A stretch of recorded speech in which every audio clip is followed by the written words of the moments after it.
Voy a leerles dos cosas. Primero, esto está escrito en 1931 por Jaime Torres Bodet. El 14, la República fue proclamada en Madrid. Niceto Alcalá Zamora se hizo cargo del gobierno provisional. Alejandro Lerroux recibió el Ministerio de Estado, Fernando de los Ríos el de Justicia y Manuel Azaña tuvo el valor de aceptar el de Guerra. Personalmente no tenía yo relación alguna con Alcalá Zamora y con Lerroux, pero cultivaba la mejor amistad con Azaña y con de los Ríos. Años antes, había conocido en México a don Fernando de los Ríos cuando vino a dar aquí varias conferencias. Una tarde nos encontramos en Sanborns, merendamos juntos. Iba yo a despedirme al salir, pero don Fernando me dijo: ¿no quisiera usted pasear conmigo? Desearía ver nuevamente de noche la catedral. Dimos 2 o 3 vueltas a la Plaza de la Constitución y de pronto don Fernando me preguntó: ¿por qué cree usted que he venido a México? Porque le invitaron a sustentar una serie de conferencias entre nosotros. Le contesté: sí, comentó él, la razón aparente es esa, pero lo que me interesaba sobre todo era completar mis conocimientos acerca de la historia de España. En efecto, 3 de sus mejores siglos, mi país los vivió en el suyo. Ya irá usted algún día a España y se dará cuenta de lo que hicieron los españoles en su solar, mientras los más audaces trabajaron en Nueva España y en el Perú, o en las tierras que llevan ahora los nombres de Colombia, Cuba, Chile y Venezuela. Desde mi llegada a España, dice Torres Bodet, lo comprobé. De los Ríos tenía razón. Se ha hablado mucho acerca del oro llevado a la península ibérica por los conquistadores, pero España se entregó a América con esperanzas que sería injusto comparar con el interés consagrado por Inglaterra a sus posesiones en Oriente o en Occidente. Salvo excepciones ilustres, los mejores castillos y los más bellos templos de España son anteriores al viaje de Cristóbal Colón. La otra cosa se los voy a leer ya que iniciamos el programa. Vamos a hablar sobre España y América a través de una metáfora arquitectónica. Quédese con nosotros, esto es Plaza de Armas.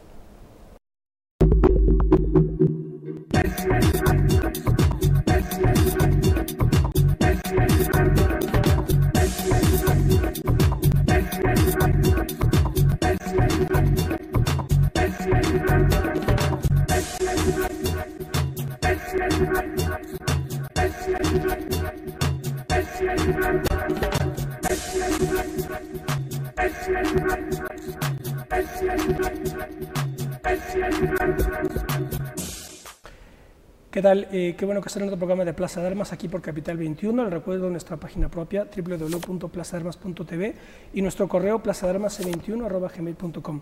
Bueno, les leí en la introducción, lo que pasa es que me largué un poquitín, un fragmento del último tomo de las memorias de Torres Bodet de Equinoccio, en el 31, cuando habla de aquello que le dijo Fernando de los Ríos sobre España y América. Ahora les voy a leer algo que está escrito más o menos en esos mismos años, por, curiosamente, otro poeta, Carlos Pellicer. Dice esto: entonces llegaron los españoles, perdimos casi completamente nuestra profunda y espléndida originalidad para recibir a golpes la mediocridad grecorromana del Renacimiento a través de España. Totalmente opuesta la posición de Torres Bodet y la de Pellicer, los dos poetas, los dos vinculados a instituciones fundamentales del México de ese tiempo, que vertebraron la nación según muy particulares coordenadas, pero ya ven dos posiciones totalmente encontradas. ¿Por qué les leo esto? Pues porque vamos a hablar hoy un poco sobre esto con motivo de 2 espléndidos trabajos que ha realizado Johanna Lozoya, a quien presento ya. Hola, Johanna. Hola, ¿qué tal? Johanna es investigadora en la Facultad de Arquitectura de la UNAM y primero escribió el libro Las manos indígenas de la raza española, el mestizaje como argumento arquitectónico, que lo pongo ahora en la cámara, y después también publicó Tusquets, Ciudades sitiadas, 100 años a través de una metáfora arquitectónica. Y en estos 2 libros pues está precisamente el problema de la identidad, de las relaciones entre España y América, de cómo la idea de mestizaje se convirtió en el dispositivo ideológico para construir el Estado nacionalista mexicano, y qué podemos decir al respecto a 200 años de la independencia, ¿verdad? ¿Qué podemos decir al respecto? Bueno, ambos libros, ambos trabajos están basados en una hipótesis no tan novedosa, que es la invención de la nación, no como un problema de esencia, sino como un problema cultural, de creación cultural, de creación social. Pero en este caso concreto que yo trabajo identidades, sí que creo que aporta en esta visión de invención de naciones modernas, invención de naciones del siglo XIX, el que las identidades producto de estas invenciones a su vez no son esencias, son invenciones culturales, son imaginarios, comunidades imaginarias, que fundamentalmente hoy por hoy deben ser puestas bajo la lupa, ¿no? En la medida en que creo que en términos de historia cumplieron su cometido, pero están teniendo varios problemas hoy por hoy para hacer representaciones nacionales, ¿no? ¿Por qué las manos indígenas de la raza española? ¿Por qué llegaste a ese título? Que es totalmente juega con... Sí, sí. Bueno, a ver, es un poquito complicado de explicar, pero tiene mucho que ver con todo el sentido del libro y es el siguiente. El libro habla sobre mestizaje. Esta construcción cultural que ha sido sorprendentemente monopólica y poco mutable a lo largo de 70, 80 años en México, y que se fundamenta en, vamos a decirlo así, en un imaginario muy curioso, que es, veámoslo como una gran matrioshka. O sea, lo mestizo o lo mexicano es finalmente, a través de los discursos historiográficos, una identidad construida con un espíritu indígena y un elemento, digamos, físico, cultural, etcétera, o por decir todo lo demás, europeo. Esto es así, a grosso modo, en síntesis, lo que las narrativas, lo que los discursos, lo que los imaginarios nacionales mexicanos o nacionalistas mexicanos han preservado desde los años 40. Esta matrioshka entonces tiene un espíritu que es prehispánico o indígena, y todas las demás capas pueden ser desde la cultura europea, española, puede ser también la intervención de elementos culturales norteamericanos y por hoy globales, ¿no? Por ello, las manos indígenas de la raza española lo que significan en el ámbito propiamente del pensamiento arquitectónico, que es particularmente significativo en el mundo intelectual nacionalista mexicano del siglo pasado, es que el mundo mestizo a partir de la arquitectura y a partir del mundo del arte es el producto de ese espíritu que se transforma en manos, ¿no? En la parte técnica, es la única manera en que ese mundo espiritual se puede proyectar, que es la técnica, de la raza española, ¿sí? O sea, de esta capa de mundo cultural. Bueno, habría que aclarar que uno y otro libro están incorporados en el proyecto global en los de Joana, que es la historia cultural de la arquitectura, vinculado con las ideas y los sistemas de mentalidades, ¿correcto? Así es. Y una de las tesis que atraviesa tu trabajo es que precisamente solo a partir de los 30 y no antes la idea del indigenismo cobró consistencia como dispositivo ideológico, digamos, ¿correcto? Sí, así es. Pero después, en de Ciudades Sitiadas, el argumento fundamental es, digamos, una crítica que tú diriges a la idea de la victimización de las historiografías nacionalistas latinoamericanas. ¿Cómo desarrollas el argumento en de Ciudades Sitiadas? Que utilizas bueno, al final cuenta el triunfo, bueno, el fracaso de la invasión británica a Cartagena, y entonces dice que estaba acorazada Cartagena, y un poco utilizas esa metáfora, ¿no? Que América Latina está como acorazada con fortalezas, ¿no? Sí, de hecho el título de Ciudades Sitiadas en realidad es Pensamiento Sitiado. Sí, eso es algo que en general se dan un poquito por la idea de que es algo de urbanismo. No, es sobre filosofía realmente y sobre mentalidades y mundos culturales. Mira, yo creo que en ambos libros, en la medida en que trabajo la construcción de identidades, por un lado la mestiza, que tiene mucho también de la construcción victimista, que es lo que trabajo en Ciudades Sitiadas y que es el fuerte de Ciudades Sitiadas, tiene que ver también con una percepción de dos Latinoaméricas, una percepción historiográfica que ha producido la propia historiografía latinoamericana. Y es que hay una Latinoamérica, dijéramos, cuyas raíces identitarias se pierden, digamos, en la profundidad del tiempo, en esto que podrían llamar una especie de Edén prehispánico, ¿no? Y otro mundo latinoamericano que tiene raíces muy cortas porque se funda a partir de la inmigración. En lo primero, bueno, estaríamos México, estaría Perú, estaría parte Bolivia, este tipo de mundos con un pasado prehispánico que historiográficamente, bueno, ha sido desarrollado en gran medida, porque han sido poblaciones que por tamaño y por lo que ocurre históricamente, bueno, siguen siendo parte de la comunidad en términos muy, muy importantes demográficos.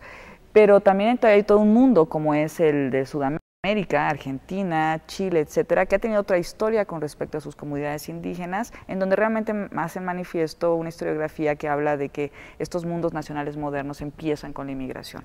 Estas dos historiografías, incluyendo la de Brasil también, estas dos historiografías realmente son generadoras del mito de las dos Latinoaméricas, ¿no?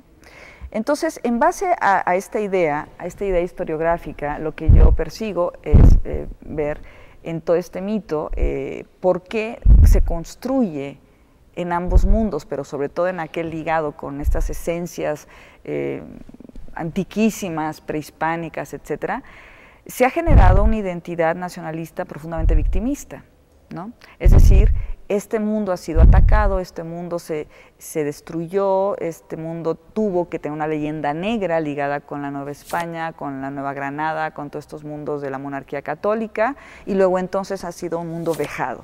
Vejado pues por la conquista, por el mundo monárquico católico, por los franceses, los americanos, la globalización, por lo que sea, ¿no? Siempre parece que está siendo atacado. Esto también, siguiendo mi línea de estudios, es una invención, es una construcción, ¿sí? Es una comunidad imaginada, y eso es lo que me interesa en un momento dado desarrollar en esta idea, ¿no? Y está permanente aquí fragmentos de Eduardo Galeano, que es, digamos, el canon de esa narrativa victimista de las venas abiertas de América Latina, ¿no? Así es. ¿Cómo se ha recibido en la crítica este par de trabajos? Bueno, yo creo que lo que ha llamado más la atención es la propuesta de que las identidades no son esencias, sobre todo en el ámbito mexicano, que ha sido el que ha tenido el impacto primero de estos libros, que es profundamente nacionalista, ultranacionalista, en el cual esto de la mexicanidad parece que es algo que está ahí, ¿no? Que está ahí y con el cual se nace, y que hay que cultivarlo a lo largo de la vida, y que es intocable, es venerable y es atemporal. Cuando en este libro lo que estoy diciendo es esta identidad, como cualquier otra identidad, son construcciones narrativas, no son esencias, tienen además una temporalidad, es decir, son manifestaciones de todo un mundo cultural que en un momento concreto quiere hacer uso de este tipo de identidad para algo. Concretamente, yo en Ciudades Sitiadas he dicho, este tipo de identidad ha permitido a Latinoamérica ser profundamente irresponsable de su devenir, ¿no? Bueno, pues eso es lo que ha surgido más, no conflicto, sino asombro. Y a partir de ese asombro creo que ha habido un tipo de discusión, un tipo de preguntas y apertura a esta posibilidad, y ha sido muy interesante lo que ha estado ocurriendo a partir de Ciudades Sitiadas, ¿no? Porque tienen que saber que este libro, sobre todo el de Ciudades Sitiadas, forma parte de la colección Centenarios. Entonces es el número 9 de la colección, es decir, que este está inscrito, así como el libro de Tomás Pérez Viejo, que también forma parte de esta colección. Y es un poco la cuestión que este tipo de críticas es imposible o muy difícil que se hagan, que las haga un político, ¿verdad? Porque nadie te vota. Definitivamente nadie te vota, sí. Creo que no es políticamente correcta en un momento dado, pero creo que es fundamental como historiadora que soy, y en el ámbito de la reflexión, los debates, no solo de bicentenarios, sino bueno, los rumbos de Latinoamérica, de México en concreto para el futuro, poner sobre la mesa todo este tipo de construcciones culturales que bajo mi punto de vista no solo han caducado, sino que si se siguen utilizando harán mucho más daño de lo que han estado haciendo las últimas décadas. Es decir, no se puede hablar de mundos culturales, de mundos políticos, económicos, fundamentados en una identidad victimista, ¿no? Tú mencionaste algo que también creo que es interesante puntualizar. En ambos textos, en ambas investigaciones, yo he lanzado la hipótesis en base a los documentos que he encontrado, que este tipo de identidades, tanto la de mestizo y victimista, y mestizo victimista, que además sería un poco la idea también, vienen realmente a ser importantes en el mundo político, intelectual, cultural, mexicano y latinoamericano a partir de los años 40. En concreto en la historia, digámoslo así, o en el impacto mexicano, definitivamente es a partir del cardenismo. O sea, yo lo diría con una claridad todavía mayor. Es al cardenismo al que se le debe la construcción del mestizaje indigenista, y también a partir del cardenismo, y con ello realmente una retórica y un una invención de nación priista los siguientes décadas, el de un México sitiado.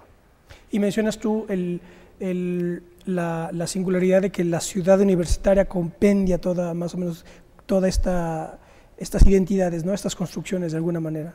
Bueno, te diría yo una cosa, esa idea no es tanto que yo la esté considerando, que de hecho no lo hago, eso es más bien uno de los mitos, hablando de mitos, usuales en la crítica nacionalista sobre la arquitectura de los años 50, etcétera.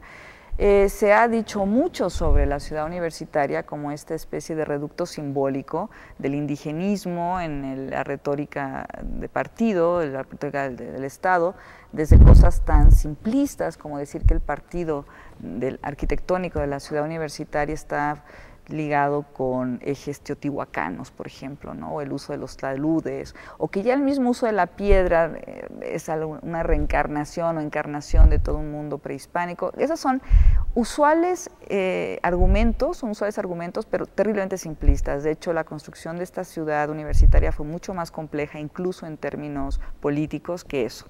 Hay estudios muy interesantes al respecto. Yo lo que quisiera puntualizar dentro de mi línea es que en términos identitarios, la ciudad universitaria lo que representa, a final de cuentas, es la propuesta, pues en un momento dado, de una visión política del Estado, que no necesariamente es indigenista, como se ha dicho, ¿no? Centralizar en un momento dado toda la educación universitaria, los grupos universitarios, el mundo universitario, ¿sí?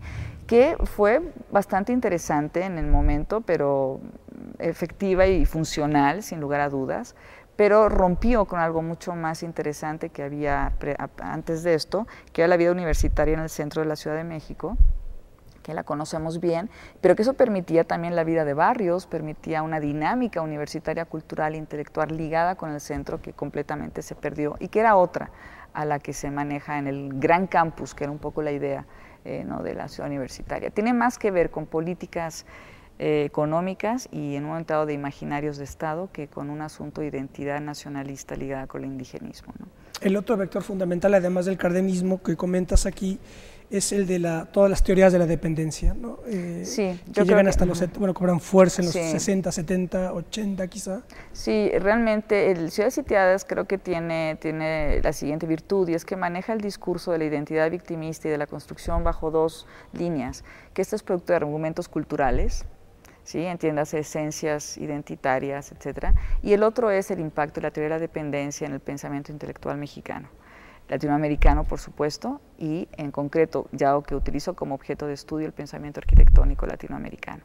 Es decir, se construye una ciudad, se construye un mundo, o una ciudad utópica en un momento dado, no realmente se pudo construir, en términos de un discurso de teoría, de periferia y de centro, de sometidos y de sometedores, ¿no?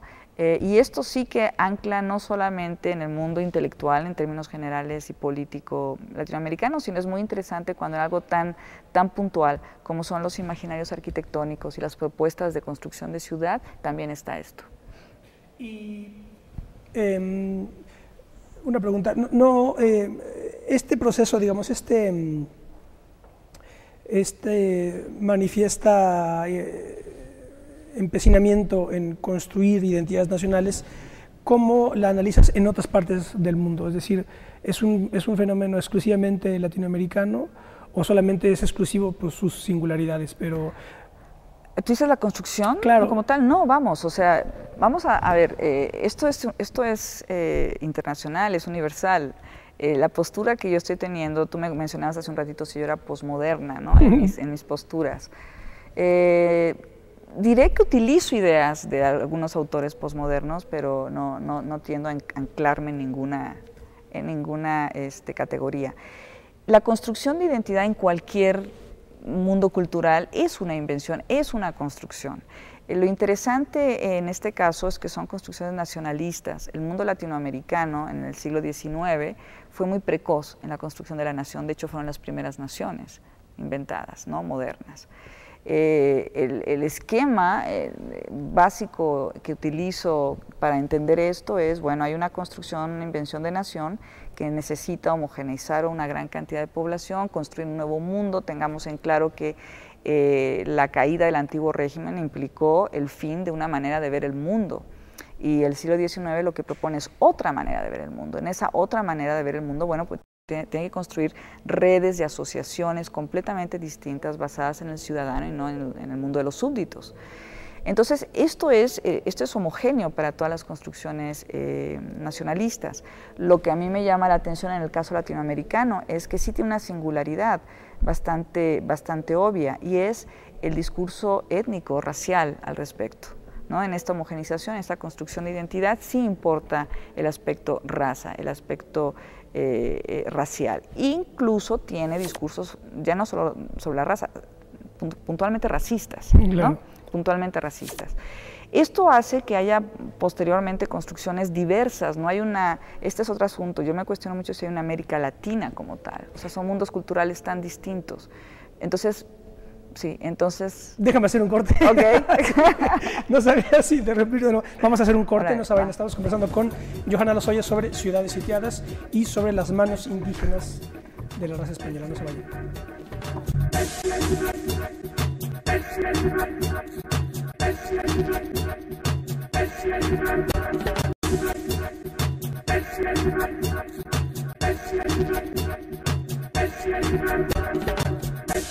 Bueno, ya estamos de vuelta, estamos conversando con Johanna Lozoya sobre sus dos libros, Ciudades sitiadas, 100 años a través de una metáfora arquitectónica, y Las manos indígenas de la raza española, el mestizaje como argumento arquitectónico. Ella está consagrada fundamentalmente a la investigación de todo lo relativo con la historia cultural de la arquitectura, con los sistemas de mentalidades, con los mapas mentales, como también utiliza esa categoría por aquí, y en la Facultad de Arquitectura de la UNAM. Y hablábamos de esta cuestión de que la nación política es en realidad, digamos, la gran figura del nuevo régimen, digámoslo así, por eso era la pregunta que te decía yo, que claro, esta idea de construir nacionalidades, etcétera, no es privativo de México ni de América Latina, sino que es, digamos, el dispositivo del siglo XIX y del siglo XX, ¿no? Así es, así es.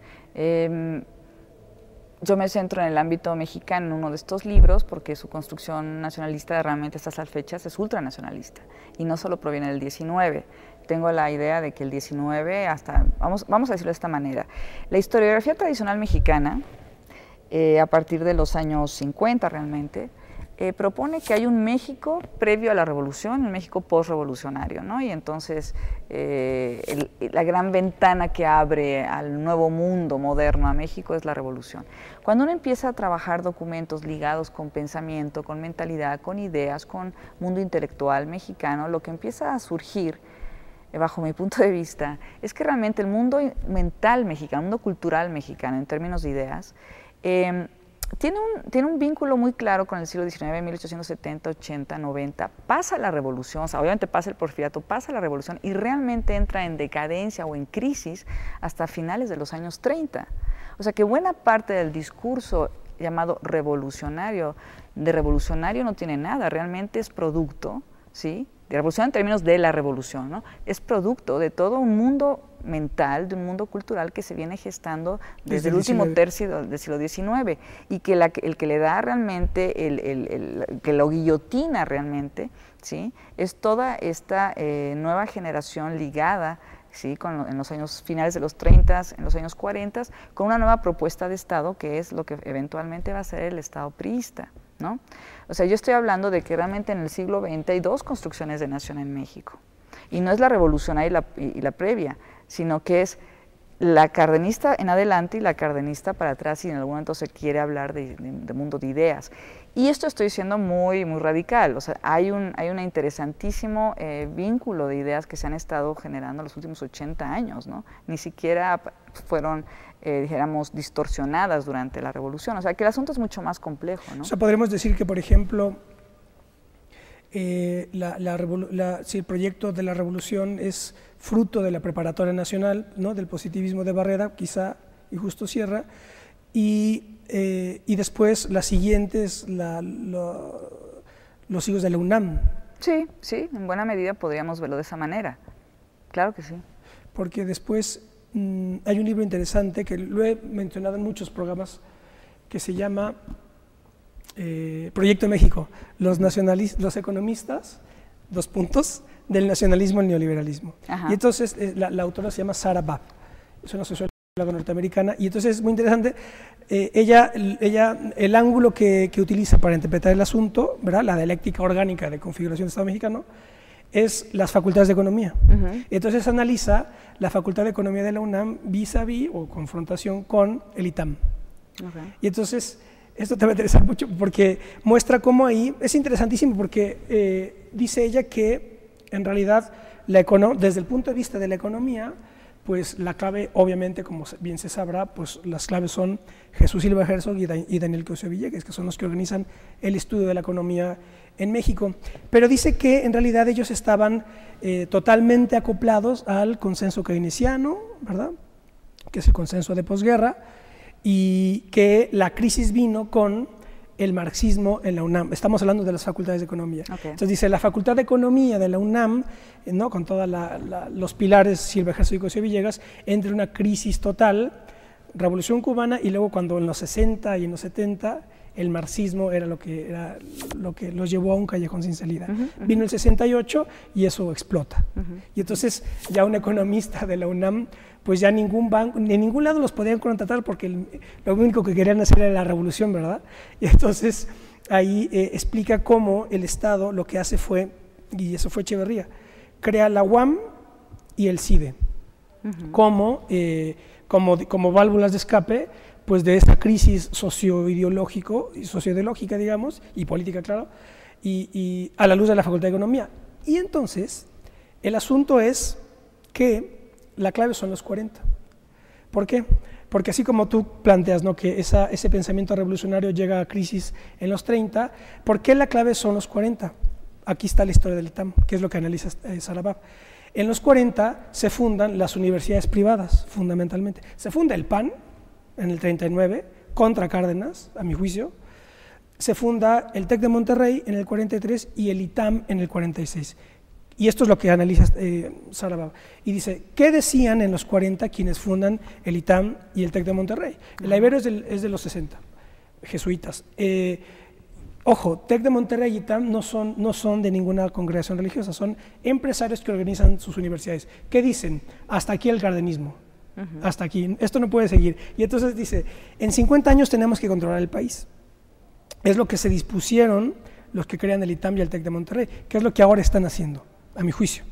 Por ejemplo, pero entonces el ITAM llega, digamos que fue como una escuela nocturna de contadores, yo no lo digo yo, lo dice la autora, pero el momento clave fue la crisis del marxismo en los 70.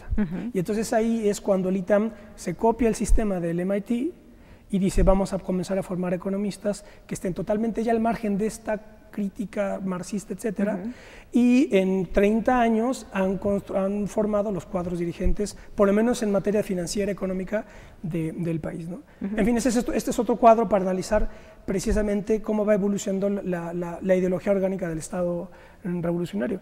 En la arquitectura pasa una cosa distinta porque no es tan fácil las proyecciones ideológicas en plasmaciones artísticas, ¿no?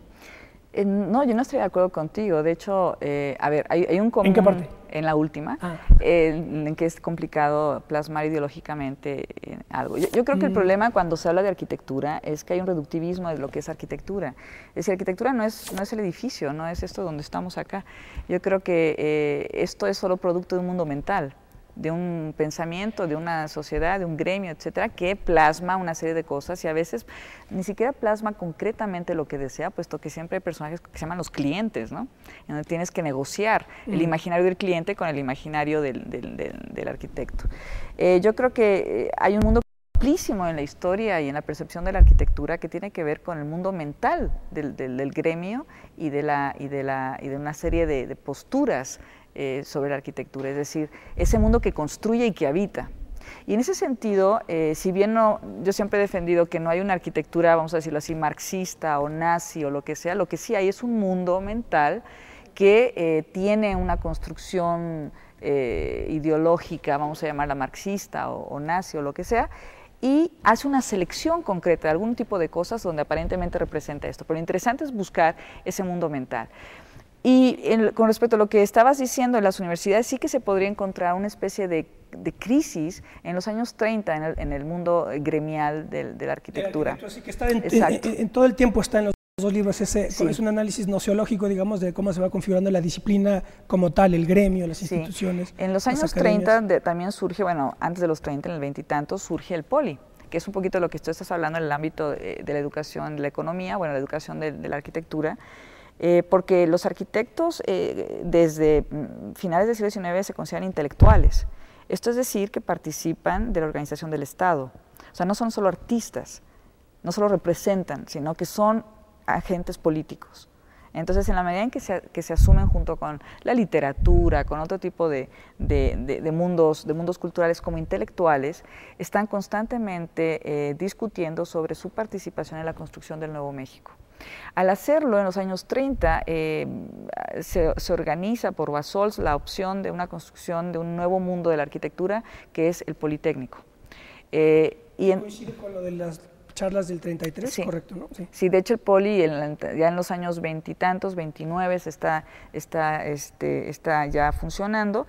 Y era la opción en el Poli, que no se llamaba Poli, esa escuela superior de ingeniería y no sé qué cosa, es la opción técnica para el desarrollo del espacio, porque estaban pugnando en este momento el monopolio de la Universidad Nacional con la Escuela Nacional de Arquitectura, que era una educación sumamente humanista o humanística en el ámbito de la arquitectura, no solamente técnica, y la opción de un mundo fundamentalmente técnico, de la construcción de vivienda, de hospitales, etcétera, etcétera. Pero lo interesante es que quienes van a ser la primera generación que va a construir el Poli en términos de discurso político, arquitectónico, etcétera, son los mismos profesores que están en la UNAM, ¿no? Bueno, no era como tal en la Escuela Nacional, ¿sí? Lo que cambia ahí, bajo mi punto de vista, es dos maneras de ver nación. Las pláticas del 33, que son este debate que se da durante varios meses entre profesores del Poli y profesores de la UNAM con respecto al futuro de la arquitectura mexicana, normalmente ha sido estudiada como un debate entre una generación nueva, entre ellos O'Gorman, Legarreta y todos estos que están yendo a lo que le llaman una arquitectura funcional o funcionalista, acorde a, dijéramos, las nuevas propuestas internacionales de arquitectura, que es la arquitectura racionalista, la Bauhaus, etcétera, que había ocurrido ya, ¿no? Y otra, aparente mundo gremial, que le llamaban poco menos que dinosaurios, que eran aquellos que todavía conservaban una idea de que, bueno, que el problema no solo es el funcionalismo, sino que todavía hay estilos que pueden ser utilizados. Entonces se ha limitado este discurso a un problema de estilos.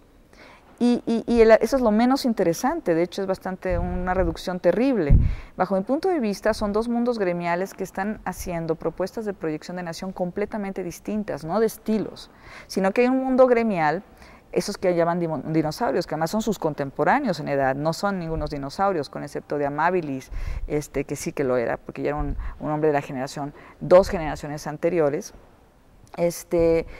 son todavía la herencia de todo un mundo mexicano intelectual que no solo estaba en el ámbito de la arquitectura y que era el predominante, de una visión de un México no indigenista, de un México que era, como lo digo una y otra vez en mis libros, la frontera más occidental de Europa y de la modernidad europea. O sea, eran parte de una dinámica cultural que traspasaba el Atlántico. O sea, el Atlántico no era un abismo, era un todo.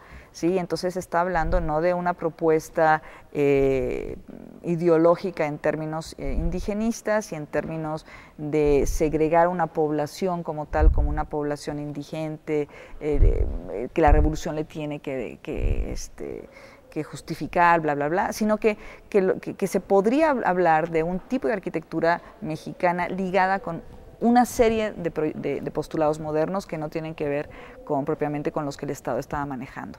Y este otro grupo, con O'Gorman, con Legarreta, que está hablando de una arquitectura para el pueblo, pero esta cosa abstracta de pueblo, ¿sí? Y que lo que está defendiendo ya es una postura indigenista del Estado.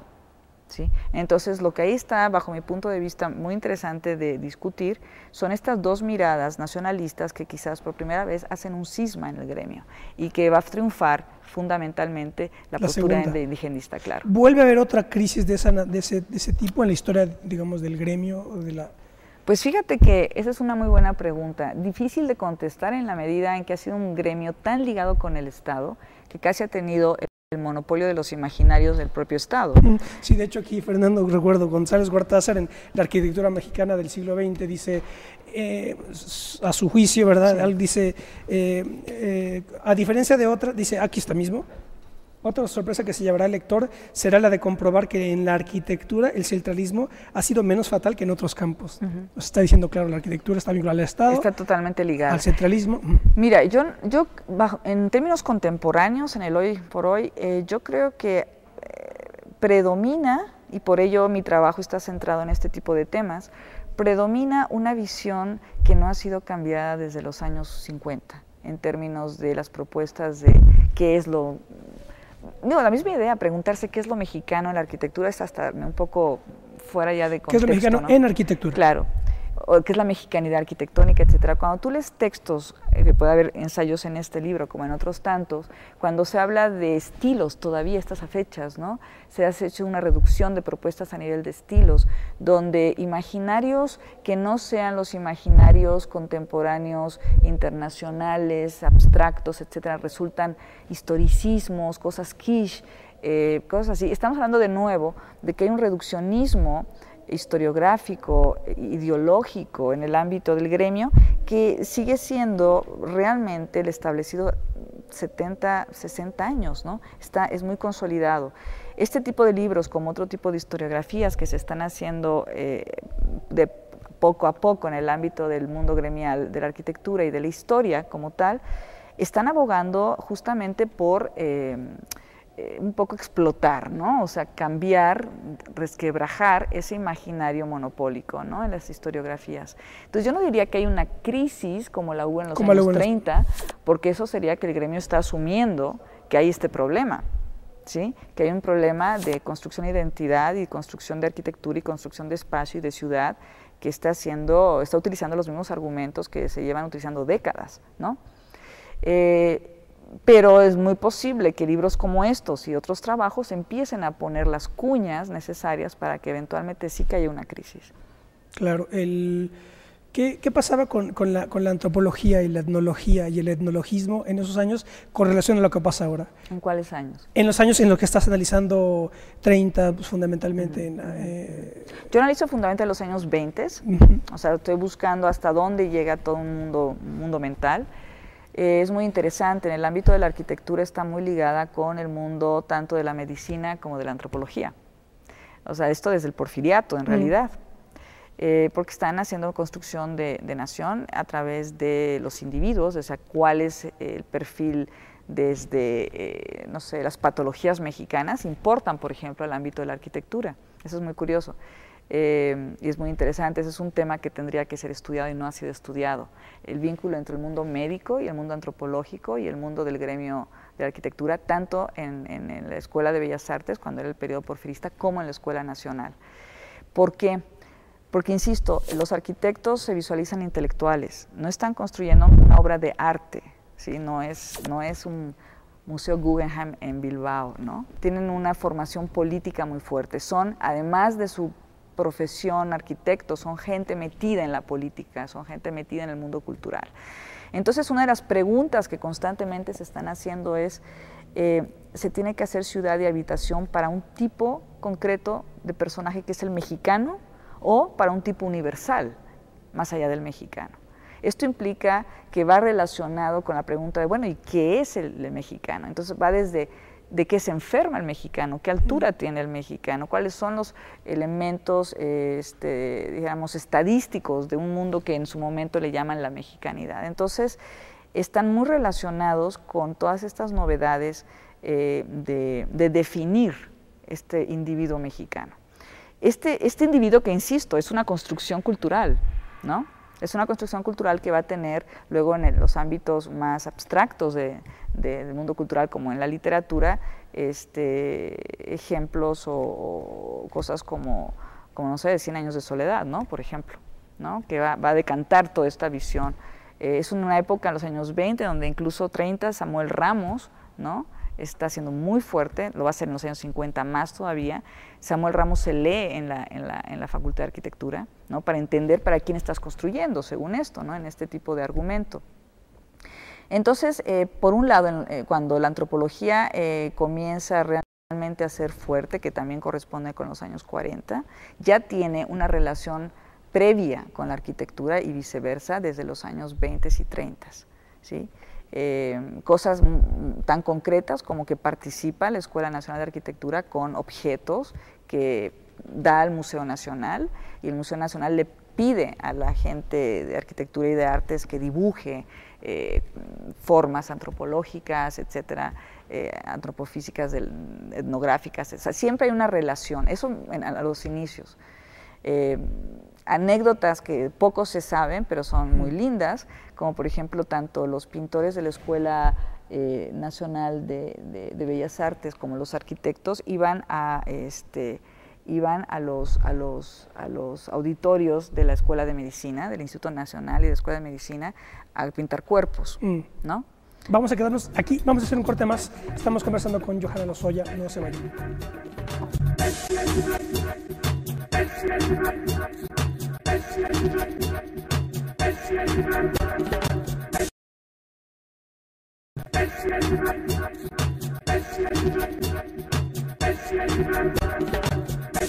Bueno, ya estamos de vuelta, estamos conversando con Johanna Lozoya, investigadora de la Facultad de Arquitectura de la UNAM, 2 libros que ha escrito recientemente: Las manos indígenas de la raza española, El mestizaje como argumento arquitectónico, no está de más decirlo, no dejen de llevárselo, Ciudades sitiadas, 100 años a través de una metáfora arquitectónica. Este está editado por Tusquets.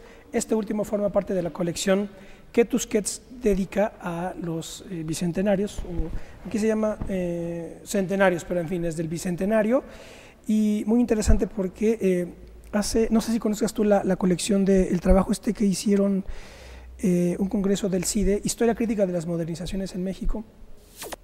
En fin, entonces he estado también analizando, ellos combinan la economía, la historia política y la historia del derecho, igual siglo XIX y siglo XX. Entonces la aportación que hace Johanna pues ilumina otro ángulo de la cuestión sumamente interesante, que es la de la historia de la arquitectura, y comentábamos que precisamente ella se sitúa ya en una nueva perspectiva que está tratando de romper los viejos esquemas de la historiografía de la arquitectura, nuevas perspectivas, nuevos criterios. Cuéntanos un poco de eso, de los nuevos proyectos, en marcha. Sí, yo creo que lo que ha sido más complicado en este tipo de documentos es que todavía las disciplinas tienen un rigorismo historiográfico, es decir, esto es historia social, política, esto y el otro. Y entonces cuando se habla de historia de la arquitectura me dicen, oye, pero esto es historia de mentalidades, historia intelectual, y cuando estás con historiadores dicen, bueno, pero ¿y la arquitectura qué tiene que ver con el pensamiento, no? Entonces, esto que es la dificultad actual, en el fondo, es el acicate que a todo un grupo, supongo que también tiene que ver con un asunto generacional de historiógrafos, estamos intentando elaborar, y es una perspectiva mucho más heterogénea y multidisciplinar de la historia. Se puede hablar de arquitectura a través de filosofía, a través de historia de las emociones, a través de historia política, etcétera. Mi línea fundamentalmente trabaja con historia de mentalidades, historia de las ideas, y voy a incursionar ahora en historia de las emociones también, ¿sí? Entonces, lo que tienen en este tipo de trabajos es, utilizando la arquitectura como un objeto de estudio, no es el centro de estudio la arquitectura, sino el mundo mental, ¿sí?, de una cultura o de una sociedad que crea, en este caso arquitectura, pero puede crear discursos políticos, literatura, guerras, etcétera, ¿no? O sea, ¿tiene algo que ver la arquitectura, por ejemplo, con la guerra? Tiene que ver la arquitectura con un discurso político. O sea, no son edificios, no son calles, es eso y muchísimo más. Ahora, por ejemplo, la experiencia que he tenido con este par de libros es que hay muchas preguntas que quedan con respecto a los debates contemporáneos sobre los límites posibles de las naciones contemporáneas en términos de su discurso político, de su efectividad, estas ideas de región, estas ideas de, bueno, de comunidades, ¿no? Comunidad europea, etcétera, estas nuevas formas políticas de comunidad. Quedan muchas preguntas abiertas porque cuando se establecen discursos, por ejemplo, de regionalismos, se vuelve a utilizar argumentos que, como planteo en estos libros, han sido los argumentos de hace más de 100 años. Entonces, hay algo ahí que tiene que cambiar. Entonces, la propuesta pensando en ¿y cómo podríamos entender que la nación son invenciones, que las identidades son invenciones, que se pueden cambiar, que se deben cambiar, que no hay nada fijo o que esté ahí por lo cual luchar, sino más bien crear nuevas construcciones culturales? Es que he empezado ahora un nuevo trabajo sobre la ciudad liberal en los territorios de la izquierda latinoamericana. Es decir, jalar un poco más este discurso hacia qué está pasando entre el 1959 y 1989, que se construye, si es que se construye, un mundo latinoamericano que le ha sido terriblemente difícil desarrollarse política y económicamente, en contraposición, ¿sí?, a otros mundos culturales como por ejemplo el socialdemócrata europeo. Esto en base a la ciudad. En breve, una hipótesis que resulta extraña, pero será muy sumamente interesante, es si las izquierdas y la socialdemocracia pudieron construir sociedad, más que sociedad, ciudad, ¿sí?, ciudad como una red de asociaciones culturales entre esas décadas, para ver por dónde es, ¿sí?, que el problema del desarrollo latinoamericano ha tenido conflictos, ¿no?, en el ámbito de construcción de naciones de izquierda, naciones socialdemócratas, etc. Esa es una línea y seguiré utilizando en buena parte, como ya lo digo en el mismo título, el problema de la ciudad, ¿no? Entonces creo que bueno, es un tipo de historiografía multidisciplinaria, difícil porque no habla de estilos, no habla de monumentos, ni siquiera los toca, no le interesa. Pues difícil de clasificar y difícil de hacer, porque se tiene que tener una gran creatividad en utilizar los mundos de la filosofía, de la economía, de la sociología, de la antropología, de la arquitectura, del arte, de todo, ¿sí?, para poder resolver una pregunta tan clara como ¿por qué Latinoamérica no ha podido desarrollarse?, ¿no? Entonces, no solamente bajo las perspectivas de cada una de las disciplinas, sino todo eso unificarlo. En ese sentido, pues sí, como dicen otra vez, muy posmoderno, ¿no?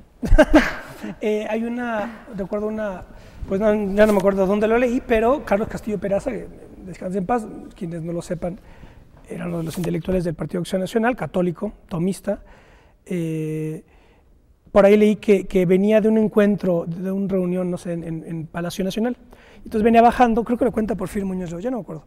Y entonces venía bajando de las escalinatas y ve el mural correspondiente, pues no sé, el de Diego, ¿no? Y entonces que le dijo a la persona de al lado, ¿sabes cuál es el problema? Que nosotros no estamos aquí, diciendo nosotros, los panistas, católicos, etcétera, ¿no? Un poco este es el asunto, como todo aquello que no está en esas historiografías, ¿no? Sí, el asunto es que no solamente ellos no se ven ahí, hoy por hoy realmente el México contemporáneo no se ve ahí. Entonces lo interesante es la reconstrucción, no del pasado, en base para seguir utilizando los mismos argumentos, un pasado que además no existe, el pasado no existe como tal, ¿sí?, sino la construcción creativa de nuevas identidades, de nuevos discursos, de nuevos mundos que permitan, a través de los discursos historiográficos, los discursos políticos, visualizar y crear realmente un nuevo mundo llamado México, ¿no?